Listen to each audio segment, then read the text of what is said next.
संवाददाता ने जफर अली से खास बातचीत की। उन्होंने क्या कुछ कहा, सुनिए।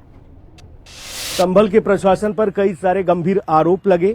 आरोप ये कि प्रशासन की नाकामी और लापरवाही की वजह से ही ये तमाम सारी चीजें हुई जो संभल में इस तरह के वाकयात हुए। लेकिन उसके बाद प्रशासन ने कुछ इस तरह की कार्रवाई की जिसमें अधिवक्ताओं का एकजुटता वाला जो पूरा सिस्टम था वो जरूर देखने को मिला और पूरी कोतवाली में सिर्फ और सिर्फ काला कोट पहनकर अधिवक्ताओं का जमावड़ा भी देखने को मिला। इस बीच हमारे साथ हैं तमाम चूंकि सारे पहलुओं को समझने की कोशिश करेंगे। हमारे साथ जफर अली जी हैं, अधिवक्ता हैं और वो जामा मस्जिद के सदर भी हैं। उनसे समझने की कोशिश करेंगे कि क्या था ये पूरा विवाद और क्या कुछ उन्हें हिरासत में लेकर जब रखा गया तो क्या उनके साथ चीजें हुई। जफर अली जी, बहुत स्वागत आपका हिंदी खबर में। जी, थैंक यू। जफर अली जी, क्या कुछ आरोप थे जो आपने लगाए और उसके बाद क्या हुआ, पूरा विस्तार से बताएंगे। देखिए सर, मैंने जो आरोप लगाए हैं वो पीसी के दौरान लगा चुका हूं। मैं उनको रिपीट नहीं करना चाहता, प्लीज। वो सब आपने देखी है, मैं उनको रिपीट नहीं करना चाहता। मुझे हिरासत में नहीं लिया गया था, बल्कि हिरासत टाइप यानी कस्टडी टाइप ही वो 100 लोग तकरीबन मेरे घर आए थे, मुझे बुलाकर ले गए। मैंने उनसे पूछा, भाई क्या बात है? कहने लगा, नहीं आपके पार्ट पर कोई गड़बड़ पाई गई है। ये मुझसे एएसपी ने कहा था। मैं वहाँ चला गया, वहाँ मेरे साथ में बहुत ही अच्छे तरीके से व्यवहार किया गया। उनका कहना यह था कि आपने जो आरोप लगाए हैं वो किस बुनियाद पर लगा दिए हैं, इस तरह के आरोप आपको नहीं लगाने चाहिए थे। तब मैंने उनसे कहा कि जो मैंने देखा वहाँ पर अपनी आंखों से, क्योंकि मैं स्पॉट पर मौजूद था, मैंने वही आरोप पुलिस पर लगाए हैं, प्रशासन पर लगाए हैं। इसके अलावा कोई मनगढ़ंत इस तरह का कोई आरोप, फाल्स आरोप और फेक दस्तावेज मैंने नहीं बनाए हैं। मैंने जो देखा वहाँ वो मैंने आरोप लगाए हैं। सदर साहब, आपने क्या देखा था, थोड़ा सा वो जरूर बता दें, क्योंकि देखिए आपको प्लीज मैं कह चुका हूं, देखिए कंट्रोवर्सी हो जाएगी। मैं आपको बता रहा हूं। नहीं, ठीक है, मैं आपसे वो चीज समझने की कोशिश कर रहा हूँ। आपने ठीक है जो कहा कि आपने जो चीजें देखी उसको आपने बयां किया, ठीक, उसके बिना पे आपको उठा लिया गया। लेकिन प्रशासन ने क्या बताया कि उसमें कहाँ कमियां थी, कहाँ खामियां थी? देखिए, प्रशासन को तो हमारी पीसी की काउंटर करना ही था और उन्होंने आनंद फानन में एक प्रेस कॉन्फ्रेंस डिस्ट्रिक्ट मजिस्ट्रेट और एसपी ने बुलाई और उसमें उन्होंने यही बताया कि जफर साहब ने जो आरोप लगाए हैं वो बेबुनियाद हैं, इस तरह की कोई बात नहीं है। उन्होंने यहाँ ऐसा कह दिया, वहाँ ऐसा कह दिया, इस तरह का कह दिया, वो सिर्फ काउंटर था मेरे पीसी का। इसके अलावा वो बस यही चाहते थे कि हम भी एक पीसी करके उन्हें बताएं, पब्लिक को बताएं, एक मैसेज जाए कि जो जफर साहब ने कहा है वो गलत है।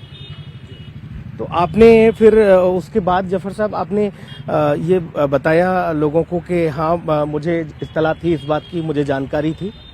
इत्तला सिर्फ 10 घंटे पहले मुझे दी गई थी और मुझसे ये कहा गया था कि इसका किसी को पता नहीं चलना चाहिए, क्योंकि अगर पता चलता है तो भीड़ इकट्ठी हो जाएगी। भीड़ इकट्ठी होगी तो कुछ न कुछ मुमकिन है अप्रिय घटना हो जाए। वो हमने नहीं बताई, लेकिन 11 बजे एक चैनल से हमारे पास इत्तला आई कि सुबह को 7 बजे सर्वे हो रहा, आपकी जानकारी में है। मैंने भाई हमें जो जानकारी है वो सिर्फ इतनी है कि सर्वे हो सकता है, लेकिन ये कंफर्म नहीं है कि वो सुबह को ही होगा। उन्होंने कहा नहीं, ये कंफर्म है।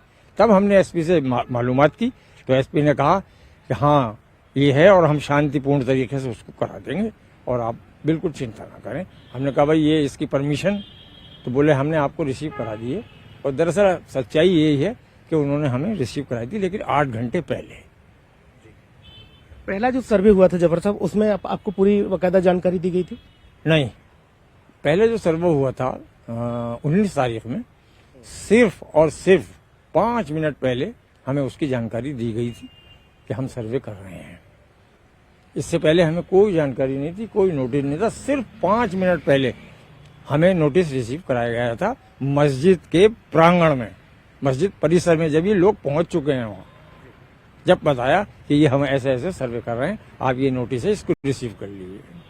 पहले सर्वे करने आए थे 5 मिनट पहले आपको जानकारी देते हैं, वो भी वहां पहुंच जाते हैं तब।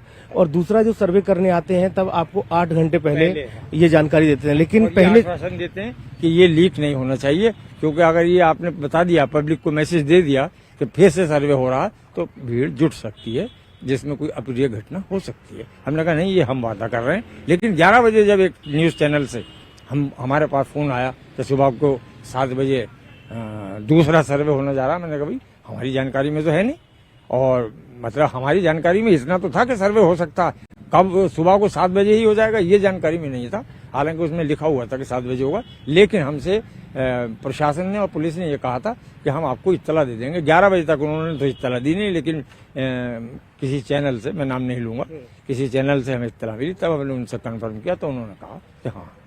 जफर साहब, आपने वादा किया प्रशासन से कि मैं इस जानकारी को लीक नहीं करूंगा, ठीक है, जैसा आप चाहते हैं वैसा मैं करूंगा, लेकिन इस बीच भी भीड़ बहुत ज्यादा इकट्ठी हो गई, बवाल इतना हो गया, कईयों की जान चली गई, कई लोग घायल हो गए, क्यों ये सब चीजें हो गई अचानक? बस देखिए, अब मैं तो कह चुका हूँ, इसमें जो दोषी हैं, जो भी हैं, उन्हें सजा मिलनी चाहिए, चाहे वो पुलिस के हैं, चाहे वो पब्लिक के हैं। उनके ऊपर 100 मोटे FIR होनी चाहिए, चाहे वो पुलिस प्रशासन के हैं, चाहे वो पब्लिक के हैं। That's all, thank you. एक आखिरी सवाल मेरा, आपने जो PC के दरमियान आरोप लगाए थे, क्या आज भी उन आरोपों पर कायम है? हाँ, मैं आज भी स्टैंड करता हूँ, मैं आज भी कायम हूँ, मैं पीछे नहीं हटाऊँ। जो किस चीज पर कायम है जफर साहब? मैंने जो आरोप लगाए थे वो सही थे, मेरी नजर में सही थे, और मैं आज भी उन्हीं आरोपों पर स्टैंड करता हूँ। Thank you. तो जफर साहब ने देखिए कहा है कि मैंने जो आरोप लगाए प्रेस कॉन्फ्रेंस के दरमियान, मैं आज भी उन्हीं आरोपों पर कायम हूं।